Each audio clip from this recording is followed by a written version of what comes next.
Hello అండి. అందరికీ నమస్తే. ఈ వీడియో మీకు నచ్చినట్లయితే లైక్ చేయండి, షేర్ చేయండి. అలాగే ఛానల్‌ని సబ్స్క్రైబ్ చేసుకోండి. గగను భూమిని ఇంటి దగ్గర డ్రాప్ చేయగానే బాయ్ బావ గుడ్ నైట్ అని చెప్పేసి ఇక భూమి లోపలికి వెళ్తూ ఉంటుంది. ఇక పైన నుండి శరత్ చంద్ర గగన్ భూమిని తొంగి చూడడం గమనించిన గగన్ అయితే భూమిని వెనక్కి పిలిచి, ఏంటి భూమి ఇది? బాయ్ చెప్పావు, గుడ్ నైట్ చెప్పావు, అంతేనా? గుడ్ నైట్‌లో నైట్ ఉంది కానీ గుడ్డు లేదు అని చెప్పేసి గగన్ అంటూ ఉంటే, ఏమంటున్నారండి నాకు అర్థం కావట్లేదు అని చెప్పేసి భూమి అడుగుతుంది. అంటే ప్రేమించుకోబోతున్నాం, త్వరలో పెళ్ళి కూడా చేసుకోబోతున్నాం, అందులో కూడా నైటు, ఇక్కడ ఎవరు కూడా లేరు, మరి మనకంటూ కొన్ని తీపి గుర్తులు ఉండాలి కదా అని చెప్పేసి గగన్ అడుగుతూ ఉంటే, ఇక భూమి అయితే అమ్మ రోడ్డు మీద ఏంటండి ఇలా ఏం బాగోదు అని చెప్పేసి భూమి అంటూ ఉంటుంది. ఇలాంటివన్నీ మన పెళ్ళైన తర్వాత మనకి తీపి గుర్తులుగా ఉంటాయి భూమి అని చెప్పేసి గగన్ చెప్పడంతో ఇక భూమి అయితే సిగ్గుపడుతూ ఉంటుంది. దాంతో గగను నువ్వే ఇస్తావా లేదంటే నేను తీసుకోనా అని చెప్పేసి అడగడంతో, అమ్మో మీరు తీసుకుంటే ఎలా ఉంటుందో నాకు తెలుసు, నేనే ఇస్తాను, మీరు కళ్ళు మూసుకోండి అని చెప్పేసి ఇక భూమి అయితే గగన్కి ముద్దు పెట్టి అక్కడ నుండి ఎంతో సంతోషంగా లోపలికి వెళ్తూ ఉంటుంది. ఇక పై నుండి శరత్ చంద్ర ఇంకా అపూర్వ ఇద్దరు కూడా భూమి గగన్కి ముద్దు పెట్టడం చూసి ఇక శరత్ చంద్ర అయితే ఎంతగానో రగిలిపోతూ ఉంటారు. ఇక అపూర్వ అయితే లోపలికి వస్తున్న భూమిని ఆపి, ఆగు టైం ఎంత అయిందో చూసావా అని చెప్పేసి అపూర్వ అంటూ ఉంటే, ఏంటి పిన్ని నీ కళ్ళు లేవా అని చెప్పేసి భూమి అంటుంది. చూడు ప్రేమలో పడిన మైకంలో ఒళ్ళు తెలియకుండా మాట్లాడుతున్నావు భూమి, అర్ధరాత్రి అనక అపరాత్రి అనక ఈ తిరుగులేంటే అని చెప్పేసి అపూర్వ అంటూ ఉంటే, ప్రేమలో పడ్డాక పెళ్లి కుదిరాక ఇలానే ఉంటుంది. ఏం మా నాన్నని ప్రేమించావు కదా, ఆ మాత్రం నీకు తెలీదా అని చెప్పేసి భూమి అంటూ ఉంటే, తెలీదే, ఎందుకంటే నేను నీలాగా బరి తెగించి తిరగలేదు అని చెప్పేసి అపూర్వ కోపంగా అంటూ ఉంటే, అపూర్వ ఏంటా మాటలు, కూతురితో మాట్లాడే పద్ధతి ఇదేనా అని చెప్పేసి శరత్ చంద్ర అంటాడు. సారీ బావా, కోపంలో నోరు తూలాను, ఈ ఇంటి పరువు పోతే అది నీకే కదా బావా అవమానం అని చెప్పేసి అపూర్వ అంటూ ఉంటే, అంత పరువు తక్కువ పనులు నేనేం చేయలేదు నాన్న అని చెప్పేసి భూమి చెప్పేస్తుంది. చేసావా లేదా అనేది ఇక్కడ క్వశ్చన్ కాదు భూమి, ఆ గగన్కి మీ నాన్నకి పడదు అని నీకు తెలుసు కదా, అయినా మీ నాన్న వాడితో నీ పెళ్ళికి ఒప్పుకున్నాడు అంటే అది కేవలం నీ మీద ప్రేమతోనే అని చెప్పేసి అపూర్వ చెప్పగానే, నువ్వు చెప్పాల్సిన అవసరం లేదు పిన్ని, అది నాకు తెలుసు అని చెప్పేసి భూమి అంటుంది. తెలుసు కదా, అయితే ఇది కూడా తెలుసుకో, పెళ్ళయ్యే వరకు వాడితో తిరగడం మానేసేయి అని చెప్పేసి అపూర్వ చెప్పగానే, నా హద్దులు నాకు తెలుసు పిన్ని, నువ్వేం సపరేట్గా చెప్పక్కర్లేదు అని చెప్పేసి భూమి అనగానే, ఏంటి హద్దులంటే ఏంటో నీకు తెలుసా, పెళ్ళి అవ్వకుండా ఆడపిల్ల గుమ్మం దాటి బయటికి వెళ్ళకూడదు అని అనాదిగా మనకు వస్తున్న ఆచారం, ఎందుకు ఆచారం పెట్టారో అసలు తెలుసా నీకు, పొరపాటున పీటల మీద పెళ్ళి ఆగిపోతే ఆ పిల్ల ఆ అబ్బాయితో బయట తిరుగులు తిరిగింది అనే అపవాదన రాకూడదు అని, ఆగిపోయిన పెళ్ళిని పీటల మీద ఉన్న ఆ పెళ్లి కూతురిని చూసి అయ్యో పాపం అని జాలిపడాలి అని చెప్పేసి అపూర్వ అంటూ ఉంటే, కట్నం దగ్గర గొడవలు వచ్చి ఆగిపోయే పెళ్ళిళ్ళు పిన్ని అవి, వాటికి మా పిల్లకి సంబంధమే లేదు అని చెప్పేసి భూమి చెప్పగానే, ఎందుకు సంబంధం లేదు, మీ నాన్నకి శత్రువైన గగన్ని నువ్వు ప్రేమించావు, నీ ప్రేమ కంటే తన శత్రుత్వమే ఎక్కువ అని అనుకుంటే మీ నాన్నని అవమానించడానికైనా సరే పీటల మీద పెళ్ళి ఆపేయచ్చు కదా అని చెప్పేసి అపూర్వ భూమితో అంటూ ఉంటే, నువ్వు అలాంటి భయాలేం పెట్టుకోకు పిన్ని, ఆయన అలాంటి వారు కాదు అని చెప్పేసి భూమి అంటుంది. కాదని నువ్వు చెప్తే సరిపోదు భూమి, నీ ప్రేమ నీతో అలా మాట్లాడిస్తుంది, ఏమో నా మీద గెలవడం కోసమని వాడు పెళ్ళి ఆపేయచ్చు, ఆ భయం నాకు కూడా ఉంది, వాడు నా శత్రుత్వాన్ని గెలవాలి అని అనుకోవచ్చు కదా అని చెప్పేసి శరత్ చంద్ర అంటూ ఉంటే, మీ నాన్న చెప్పాకైనా నీకు అర్థమైందా భూమి, మా భయాలు మాకుంటాయమ్మా, చూడు ఈ క్షణం నుంచి నువ్వు వాడితో పెళ్ళై వెళ్ళిపోయే వరకు వాడితో నువ్వు బయట తిరగడానికి వీల్లేదు అని అపూర్వ వార్నింగ్ ఇస్తూ భూమికి చెప్పగానే, మీ మాట వినాల్సిన అవసరం నాకు లేదు పిన్ని అని చెప్పేసి భూమి అంటుంది. వినాలి భూమి, మీ పిన్ని మాటే నా మాట కూడా, పెళ్ళయ్యేంత వరకు నువ్వు వాడితో తిరగకూడదు అని చెప్పేసి ఇక శరత్చంద్ర కూడా అక్కడి నుండి వెళ్ళిపోతాడు.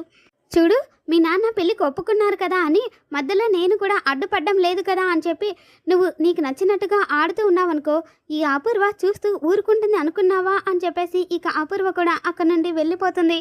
తర్వాతేమో శారద అపూర్వ అన్న మాటల్ని గుర్తు చేసుకుని ఎంతగానో బాధపడుతూ ఉంటుంది. ఇక అప్పుడే గగను అమ్మ అని పిలుస్తూ ఇక శారద భోజనం చేయలేదని చెప్పి తన కోసం భోజనం తీసుకొచ్చి, నేను లేకుండా నువ్వు భోజనం చేయవని నాకు తెలుసమ్మా, అందుకే నేనే నీ కోసం భోజనం తీసుకొచ్చానమ్మా అని చెప్పేసి, నేనే నీకు ఈరోజు భోజనం తినిపిస్తానమ్మా అని చెప్పేసి ఇక గగన్ అయితే భోజనం తినిపిస్తూ ఉంటాడు. ఇక శారద కూడా నువ్వు భోజనం చేసావా నాన్న అని చెప్పేసి అడుగుతూ ఉంటే, నేను భూమితో కలిసి భోజనం చేశానమ్మా, ఈరోజు నేను ఎంత సంతోషంగా ఉన్నానో తెలుసా అమ్మ, భూమి వాళ్ళ అమ్మగారు శోభాచంద్ర గారు చనిపోవడానికి పరోక్షంగా కారణమైన ఆవిడ శిష్యురాలు సాధనని ఆ రెస్టారెంట్లో డ్యాన్స్ పర్ఫార్మెన్స్ చేయడానికి కోసం వచ్చిందమ్మా. అని చెప్పి ఇక గగన్ అయితే అక్కడ జరిగిన విషయం మొత్తం కూడా చెప్పి, భూమి చాలా బాగా డ్యాన్స్ చేసిందమ్మా. యాక్చువల్గా అలాంటి భూమి నా భార్య అవుతుంది అంటేనే నాకు చాలా ప్రౌడ్గా ఉందమ్మా. కాకపోతే ఒకటే నాకు అర్థం కావడం లేదమ్మా, నిజంగా భూమి కన్నిటిని చూడలేకనే ఆ శరత్చంద్ర మా పెళ్ళికి ఒప్పుకున్నాడంటావా అని చెప్పేసి గగను అనగానే ఇక శారదకైతే పొలమారుతుంది. దాంతో గగను, అమ్మ ఏమైందమ్మా, నీళ్లు తాగమ్మా అని చెప్పేసి ఇక నీళ్లు తాగుతూ, భూమి నిన్ను తలుచుకున్నట్టుందమ్మా అని చెప్పేసి ఇక ఆ గ్లాసును అక్కడ పెట్టబోతుంటే ఇక పక్కనే ఉన్న వేడాకుల పేపర్లు కనబడతాయి. అమ్మ ఏంటమ్మా ఆ పేపర్స్ అని చెప్పేసి గగను అడుగుతూ ఉంటే, అంటే ఆ పేపర్స్ చెప్తాను లేరా అని చెప్పేసి ఇక శారద అయితే పక్కనే ఉన్న రసాన్ని ఆ పేపర్ మీద పడేలాగా చేసి, అయ్యో ఆ పడిపోయింది నాన్న అని చెప్పేసి ఇక ఆ పేపర్లని పడేస్తుంది.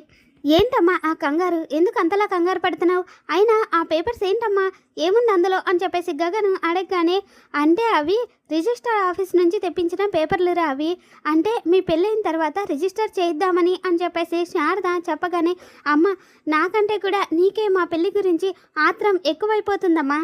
సరే అమ్మా ఇక నువ్వు పడుకో అమ్మా అని చెప్పేసి ఇక గగన్ అయితే అక్కడ నుండి వెళ్ళిపోతాడు.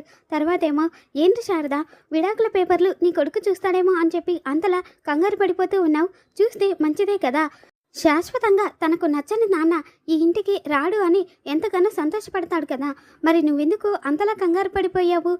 విడాకుల పేపర్లు నీ కొడుకు గగన్ చూస్తాడు అనా, లేదా విడాకులు ఇస్తేనే పెళ్లి జరుగుతుంది అనే కండిషన్ బయటపడుతుంది అనా, లేదు అంటే కన్నా ఇన్నేళ్లుగా రాని విడాకుల ప్రస్తావన ఎందుకు వచ్చింది అని గగను ఆలోచిస్తాడనా అని చెప్పేసి ఇక శారద అంతరాత్మ అయితే శారదని అడుగుతూ ఉంటుంది. తర్వాతేమో ఇక కృష్ణప్రసాద్ నిద్రలేచి, గుడ్ మార్నింగ్ మీరా, వెళ్ళి కాఫీ తీసుకురా అని చెప్పేసి అడుగుతూ ఉంటే ఇక మీరా కోపంగా ఉండటం చూసి, చెప్పేది నీకే మీరా వినపడడం లేదా అని చెప్పేసి కృష్ణప్రసాద్ అంటాడు. వినపడుతుందండి, నేనేమి ఇంకా చెవిటిదాన్ని కాలేదు అని చెప్పేసి మీరా అంటూ ఉంటే, అయితే వెళ్ళి తీసుకురా అని చెప్పేసి ఇక కృష్ణప్రసాద్ అక్కడ నుండి వెళ్ళిపోతూ ఉంటే, తీసుకొస్తాను కానీ దానికంటే ముందు నేను ఒక ప్రశ్న అడుగుతాను, దానికి సమాధానం చెప్పండి. మొన్న నిశ్చితార్థంలో ఆవిడ పక్కన నిలబడినట్టే పెళ్ళంతా కూడా మీరు ఆవిడ పక్కనే ఉంటారా అని చెప్పేసి మీరా అడుగుతూ ఉంటే, నిలబడ్డం ఏంటి, పెళ్లి పత్రికల్లో కూడా కొన్నిదల కృష్ణప్రసాద్ కొన్నిదల శారదా దంపతుల ప్రథమ పుత్రుడు గగన్ పెళ్లి అని చెప్పేసి పత్రికలు పంచడమే కాదు, మొత్తం పెళ్ళంతా కూడా మా ఇద్దరి చేతుల మీదుగానే జరుగుతుంది అని చెప్పేసి కృష్ణప్రసాద్ చెప్పగానే, అలా జరగడానికి వీల్లేదు, అలా జరిగితే నేను మీ రెండో భార్యని అని మొత్తం లోకానికి తెలిసిపోతుంది అని చెప్పేసి మీరా అంటూ ఉంటే, నేను శారద పక్కన నిలబడకపోతే ఇప్పుడు శారదాని పెళ్లిలో అందరూ అనుమానించరా అవమానించరా అని చెప్పేసి కృష్ణప్రసాద్ అడుగుతూ ఉంటే, అయినా అవమానాలేం వాళ్ళకి కొత్త కాదు కదా అని చెప్పేసి మీరా అంటుంది. నోర్ముయ్, వాళ్ళకి అవమానాలు అలవాటే అని అంత ఈజీగా ఎలా చెప్పగలుగుతున్నావు? గగన్ గాడి బారసాల తప్ప నేను వాళ్ళకి చేసింది ఏమీ లేదు, వాడంతటా వాడే ఎదిగాడు, ఇప్పుడు భూమిని పెళ్లి చేసుకోబోతున్నాడు, ఇప్పుడు కూడా నేను ఆ ఇంటి పక్కన నిలబడకపోతే నేను బ్రతికుండడంలో అసలు అర్థమే లేదు అని చెప్పేసి కృష్ణప్రసాద్ అంటూ ఉంటే, అంటే మీరు నన్ను అవమానించాలని నిర్ణయించుకున్నారా అని చెప్పేసి మీరా అంటూ ఉంటే, నిన్ను అవమానించాలి అని అనుకోలేదు, ఆ ఇంటి పక్కన నిలబడాలి అనుకున్నాను అని చెప్పేసి కృష్ణప్రసాద్ చెప్పగానే, అంతేలేండి మీరు ఇలాగే మాట్లాడతారు కదా, ఈ విషయాన్ని నేను వెంటనే మా అన్నయ్యకి చెప్తాను అని చెప్పేసి మీరా అక్కడ నుండి వెళ్తూ ఉంటే, ఆగు మీరా, నువ్వు మీ అన్నయ్యతో కాదు కదా, ఆ దేవుడికి చెప్పినా సరే నేను ఎవరి మాట వినను అని చెప్పేసి కృష్ణప్రసాద్ అంటాడు. తర్వాతేమో, ఏంటమ్మాయి జరగని పెళ్ళికి పసుపు దంచే కార్యక్రమమా అని చెప్పేసి గోరింటాకు పిన్ని అంటూ ఉంటే, పిన్ని పెళ్ళి జరగడం లేదు అని మనకు మాత్రమే తెలుసు, జరగాల్సినవన్నీ జరగలేదనుకో జరగదేమో అన్న అనుమానం వాళ్ళకు వస్తుంది, జరగదు అని తెలిసిపోతే అప్పుడు వాళ్ళు జాగ్రత్త పడే ప్రమాదం ఉంది, కామ్గా ఉండు, కాబట్టి పెళ్ళికి జరగాల్సిన కార్యక్రమాలు అన్నీ జరుగుతాయి కానీ పెళ్ళి మాత్రమే జరగదు, సరేనా అని చెప్పేసి అపూర్వ అంటూ ఉంటుంది. ఏంటో అమ్మాయి, పెళ్ళికి పెట్టిన ఖర్చులన్నీ వృధాగా పోతాయి కదా, ఈలోపు నాకు సంబంధం కుదిరినా బాగుండు, ఆగిపోయిన ఆ పెళ్లి పీటల మీద నేను ఎక్కేసేదాన్ని అని చెప్పేసి గోరింటాకు పిన్ని సిగ్గుపడుతూ ఉంటే, అయ్యో పిన్ని, తాత పాద తాతది, పీత పాద పీతది అంటే ఇదే పిన్ని అని చెప్పేసి అపూర్వ అంటూ ఉంటుంది. ఇక అప్పుడే మీరా ఏడుస్తూ వెళ్ళడం చూసి, అమ్మ మీరా ఏమైందమ్మా, పచ్చని పెళ్ళింట్లో ఆ ఏడుపు మొహం ఏంటమ్మా, మీ అన్నయ్య అడ్జస్ట్ అయిపోయి పెళ్ళి ఒప్పుకున్నాడు కదా, మనం కూడా నవ్వుతూ అడ్జస్ట్ అయిపోయి పెళ్లి చేయాలమ్మా అని చెప్పేసి అపూర్వ అడుగుతూ ఉంటే, అయ్యో వదిన, నా ఏడుపు ఈ పెళ్లి జరుగుతుంది అని కాదు, పచ్చని పందిట్లో నాకు అవమానం జరుగుతుందని అని చెప్పేసి మీరా అంటూ ఉంటే, విసిగించకుండా విషయం చెప్పమ్మా, అయినా పెళ్లిలో నీకెందుకు అవమానం జరుగుతుంది అని చెప్పేసి అపూర్వ అడగగానే, మా ఆయనే అలా అంటున్నారు వదిన, పెళ్లిలో కూడా ఆయన శారద పక్కనే నిలబడతాడంట, పెళ్లి పత్రికలో ఆ గగన్ గడి తండ్రిగా ఈయన పేరే కొట్టించుకుంటారంట. అప్పుడు నేను ఆయన రెండో పెళ్ళాన్ని అని అందరికీ భారంగా చెప్తున్నట్టు కదా. నేను ఎంత చెప్తున్నా కూడా ఆయన వినడం లేదు అని చెప్పేసి మీరా ఏడుస్తూ ఉంటే, నువ్వు చెప్తే నీ మాట ఎందుకింటాడు మీరా? నిన్ను ఇలా అమాయకురాల్ని చేసి ఆడుకోవడం ఆ కేపీకి బాగా అలవాటైంది. చూడు మీరా, పెళ్ళిలో నీకు ఎలాంటి అవమానం జరగదు. నేను మీ అన్నయ్య అడ్డుకుంటాము. నువ్వు మా ఇంటి ఆడపడుచువి. నీకు అవమానం జరుగుతుంది అంటే మాకు జరిగినట్టే కదా. అలా ఏం జరగదు మీరా, ఏడవకు అని చెప్పేసి అపూర్వ చెప్పగానే, ఆ పని చేసి పుణ్యం కట్టుకోవదినా, చచ్చి మీ కడుపున పుడతాను అని చెప్పేసి మీరా అంటూ ఉంటుంది. మరి రేపటి ఎపిసోడ్లో ఏం జరుగుతుందో మళ్ళీ మన ఛానల్లో తెలుసుకుందాం. ఈ వీడియో మీకు నచ్చినట్లయితే లైక్ చేయండి, షేర్ చేయండి. Thanks for watching.